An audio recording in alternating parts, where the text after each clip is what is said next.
नमस्कार, अरुणाचल समाचार में आपका स्वागत है। मैं हूं मोरेश शोभा। आइए बुलेटिन में सबसे पहले देखते हैं मुख्य समाचार। प्रधानमंत्री नरेंद्र मोदी ने भारत को दूरसंचार उपकरणों के डिजाइन और उत्पादन का वैश्विक केंद्र बनाने का किया आह्वान। पीएम मोदी ने 5G प्रौद्योगिकी को समय पर हासिल करने के लिए सबसे मिलकर काम करने का किया आग्रह।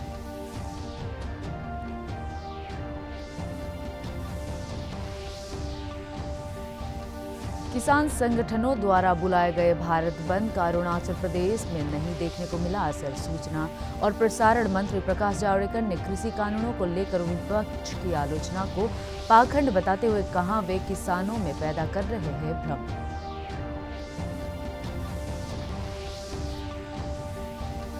ईटानगर और पासीघाट शहरी निकाय चुनाव के लिए उम्मीदवारों की तस्वीर साफ। नामांकन वापस लेने की अंतिम तिथि के बाद ईटानगर शहरी निकाय के 20 वार्डों में से 5 वार्डों में उम्मीदवार निर्विरोध निर्वाचित।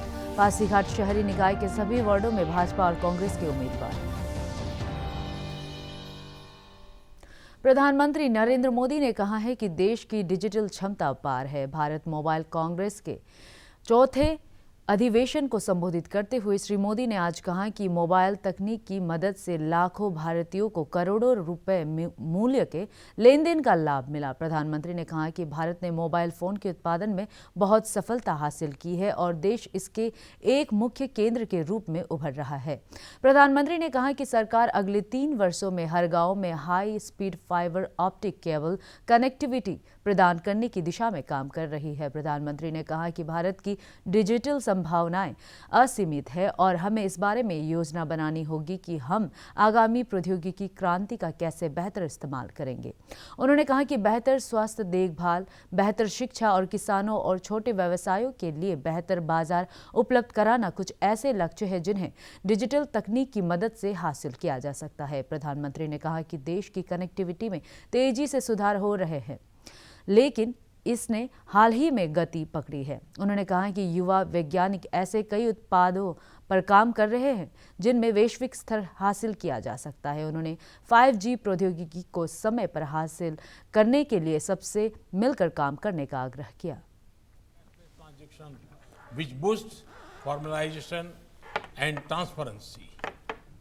It is because of mobile technology that we will enable smooth contactless interface on toll booths.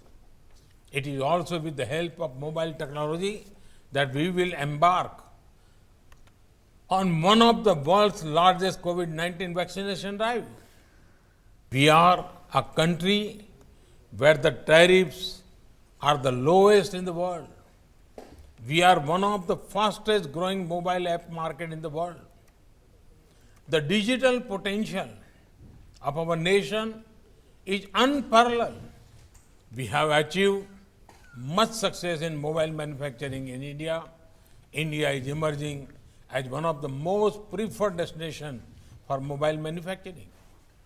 We have also come up with a production linked incentive scheme to promote telecom equipment manufacturing in India.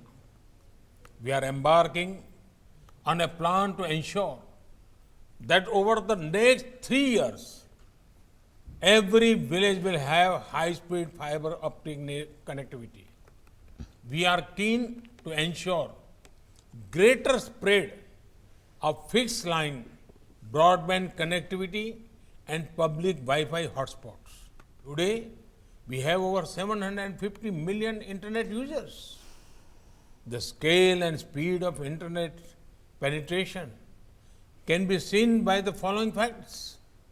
Half of the total internet users in India were added in the last 4 years.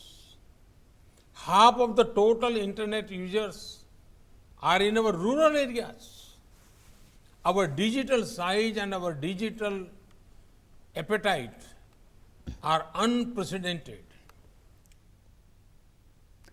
किसान संगठनों द्वारा आज सुबह 11 बजे से शाम 3 बजे तक बुलाए गए भारत बंद का किसी तरह का असर अरुणाचल प्रदेश में नहीं देखने को मिला। राज्य के नगरीय और ग्रामीण इलाकों में हर दिन की तरह सड़कों पर वाहनों का आवागमन जारी रहा और बाजारों में सामान्य रूप से चहल पहल देखी गई। ईटानगर राजधानी क्षेत्र और पासीघाट नगरीय क्षेत्र में सामान्य रूप से कामकाज जारी रहा और व्यावसायिक प्रतिष्ठानों में खरीदारी देखी गई। इधर केंद्रीय सूचना और प्रसारण मंत्री प्रकाश जावड़ेकर ने कृषि कानूनों के खिलाफ आज के भारत बंद का समर्थन करने के लिए विपक्षी दलों की कड़ी आलोचना की। उन्होंने आरोप लगाया कि विपक्षी दल इन कानूनों को लेकर किसानों के बीच भ्रम फैला रहे हैं। नई दिल्ली में संवाददाताओं से बातचीत में उन्होंने आरोप लगाया कि विपक्ष इस मुद्दे पर राजनीति कर रहा है। श्री जावड़ेकर ने कहा कि ये कानून किसानों के हित में है। उन्होंने कहा कि कांग्रेस, राष्ट्रवादी कांग्रेस पार्टी, डीएमके और अन्य विपक्षी दल इस मुद्दे पर राजनीति कर रहे हैं क्योंकि जब वे सत्ता में थे तो उन्होंने अनुबंध पर खेती का कानून बनाया था। उन्होंने कहा कि किसानों ने लागत के अलावा लाभकारी मूल्य दिए जाने की मांग की थी और सरकार उन्हें लागत से 50% अधिक कीमत दे रही है। ईटानगर और पासीघाट शहरी निकाय चुनाव के लिए उम्मीदवारों की तस्वीर साफ हो गई है। कल नामांकन वापस लेने की अंतिम तिथि के बाद ईटानगर शहरी निकाय के 20 वार्डों में से 5 वार्डों में उम्मीदवार निर्विरोध निर्वाचित घोषित किए गए हैं और यह सभी भाजपा के हैं। ईटानगर स्थित राज्य चुनाव आयोग के कार्यालय में संवाददाताओं को संबोधित करते हुए आयोग के नोडल अधिकारी उप सचिव हाबुंग लापुंग ने बताया कि वार्ड संख्या 12 से भाजपा की ताई याकिया, वार्ड संख्या 14 से ग्यामर तुविन, वार्ड संख्या 18 से कीपा ताकुम, वार्ड संख्या 19 से तार नाचुंग और वार्ड संख्या 20 से अरुण कीपा लोराम निर्विरोध निर्वाचित हुए हैं। इस तरह अब ईटानगर शहरी निकाय के बाकी बचे 15 वार्डों के काउंसिलर के चुनाव के लिए भाजपा के 15, जेडीयू के 14, एनपीपी के 4 और कांग्रेस के 3 उम्मीदवार चुनाव मैदान में हैं, जबकि पासीघाट नगरीय निकाय के 8 वार्डों के काउंसिलर के चुनाव के लिए भाजपा और कांग्रेस ने सभी वार्डों में अपने उम्मीदवार खड़े किए हैं, जबकि एनपीपी का एक उम्मीदवार चुनाव मैदान में है। 20 wards. Out of 20 wards, we have 41 candidates, and the major participants, the political parties are BJP, JDU, NPP, and INCs. There are 5 wards which is uncontested. I mean, like, there will be no contest. The candidates have been declared unopposed. We have another municipality in Pasighat. There we have 8 wards, and in the 8 wards we have total number of 17 candidates. And in the 17 out of 17 candidates, the major political parties participating in election, contesting in the elections are INC, BJP, and NPP. We have total number of 242 Jila Parishad constituency in entire Arunachal Pradesh, and out of 242, as per as report received from various DEO, that is deputy commissioners, there will be contest in 143 ZPC, that is Jila Parishad constituency, and in 97 Jila Parishad constituency there will be no contest. Most of the candidates have either withdrawn or there is no candidate. And out of that, we have the records of 71 constituency which is reserved for women. There are 4 number of Jila Parishad constituency in Dibang Valley, but entire 4 constituency there will be no contest. So that is being declared uncontested.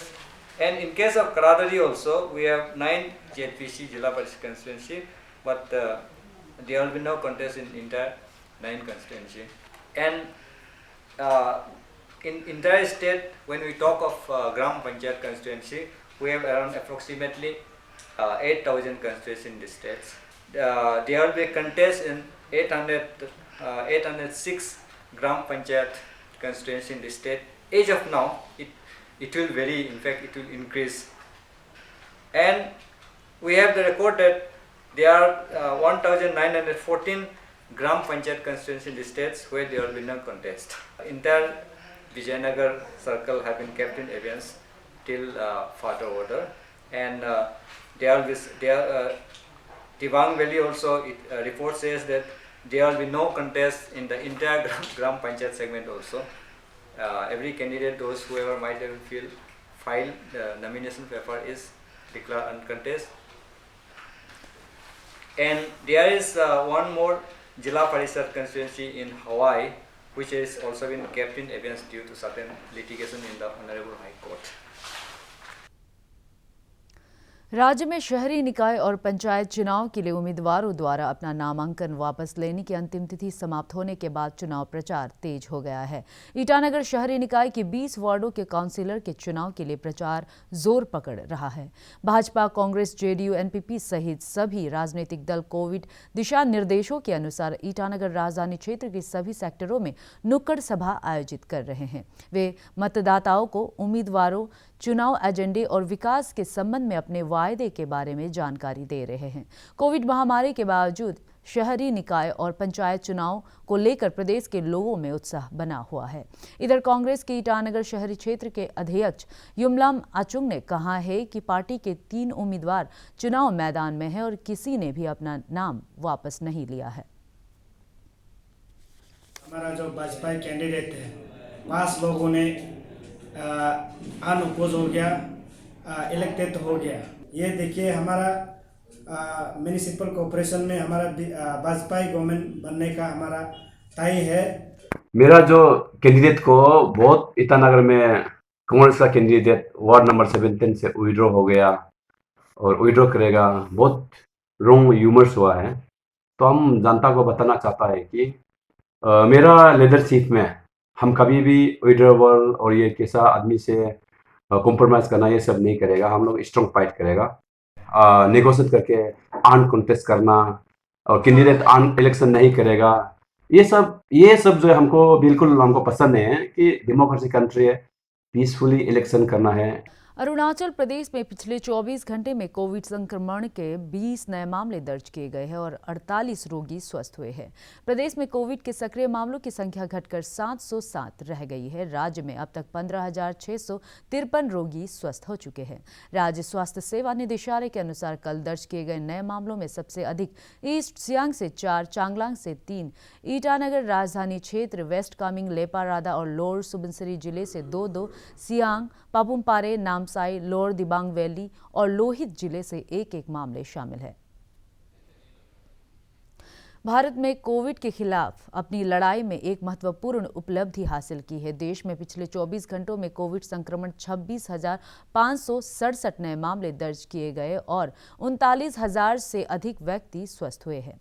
देश में corona के सक्रिय मामलों की संख्या लगभग 3,83,000 है। Covid से मरने वालों की दर 1.45% रह गई है और पिछले 24 घंटों में संक्रमण से 385 लोगों की मृत्यु हुई है। इधर भारत में कोविड-19 के स्वदेशी टीका कोवैक्सीन विकसित करने वाली कंपनी भारत बायोटेक ने भारतीय औषधि महानियंत्रक DCGI से अपने टीके के आपातकालीन इस्तेमाल की अनुमति के लिए आवेदन किया है। हैदराबाद स्थित Bharat biotech, serum institute of India और फाइजर के बाद अपने टीके के आपातकालीन इस्तेमाल की मंजूरी के लिए आवेदन करने वाला तीसरी कंपनी है। भारत बायोटेक स्वदेशी तौर पर भारतीय आयुर्विज्ञान अनुसंधान परिषद के सहयोग से कोवैक्सीन विकसित कर रही है और अभी यह परीक्षण के तीसरे चरण में है। देश भर में 18 स्थानों पर 22,000 से अधिक स्वयंसेवकों पर इसका परीक्षण किया जा रहा है। तागिन कल्चरल सोसाइटी TCS के अनुसार कोविड-19 महामारी को ध्यान में रखते हुए इस वर्ष सीदोनी फेस्टिवल समारोह पूर्वक नहीं मनाया जाएगा। तागिन कल्चरल सोसाइटी की बैठक में राज्य भर में चल रहे पंचायत चुनाव के मद्देनजर त्योहार के आयोजन के लिए कुछ समस्याओं को ध्यान में रखकर यह निर्णय लिया गया। TCS के महासचिव लार्दिक कारे ने बताया कि इस बार सीदोनी त्योहार गांव स्तर पर कोविड दिशा निर्देशों का पालन करते हुए मनाया जाएगा। कोविड-19 के चलते और पंचायत राज इलेक्शन होने का वजह से और तागिन कल्चरल सोसाइटी ने मीटिंग TCBO के साथ मीटिंग करके डिसाइड किया है कि इस बार का सीदोनी 2021 का सीदोनी जो है पोस्टपोन किया जाएगा टिल नेक्स्ट ईयर। तो इसलिए कि अगर विश्व स्वास्थ्य संगठन का मानना है कि कोरोना वायरस को फैलने से रोकने के लिए दुनिया भर में अनिवार्य टीकाकरण की आवश्यकता नहीं है। संगठन ने कहा कि विश्व में संक्रमित लोगों की संख्या 6,64,20,000 से अधिक हो गई है। इसलिए जागरूकता अभियान चलाना और चिकित्सा कर्मियों तथा बुजुर्गों को प्राथमिकता के आधार पर वैक्सीन उपलब्ध कराना ज्यादा प्रभावी होगा। विश्व व्यापार संगठन में टीकाकरण संबंधी कार्यों के निदेशक कैट ओब्रायन ने कहा कि कुछ देश में ऐसी स्थितियां हो सकती है जहां ज्यादा टीकाकरण की आवश्यकता हो। विश्व स्वास्थ्य संगठन के महानिदेशक टेड्रोस अधानोम घेब्रेयेसस ने बताया कि संगठन नोवेल कोरोना वायरस के मूल स्रोत का अध्ययन करने के लिए जल्द से जल्द चीन जाने का इच्छुक है। संगठन इस संबंध में योजना बना रहे हैं और आशा है कि जल्द से जल्द यह दौरा संभव होगा। अरुणाचल समाचार के आज के अंक में इतना ही। जाने से पहले आप सभी से अनुरोध है कि कोविड-19 के दिशा निर्देशों का पालन करें, हमेशा मास्क लगाएं, बार बार हाथ धोएं और सोशल डिस्टेंसिंग के नियमों को मानें। हम कल फिर हाजिर होंगे अरुणाचल और देश दुनिया की खबरों के साथ। चलते चलते आपको बताते, आप अरुणाचल समाचार हमारे YouTube channel DD news Arunachal पर भी देख सकते हैं। देखते रहिए अरुण प्रभा। नमस्कार।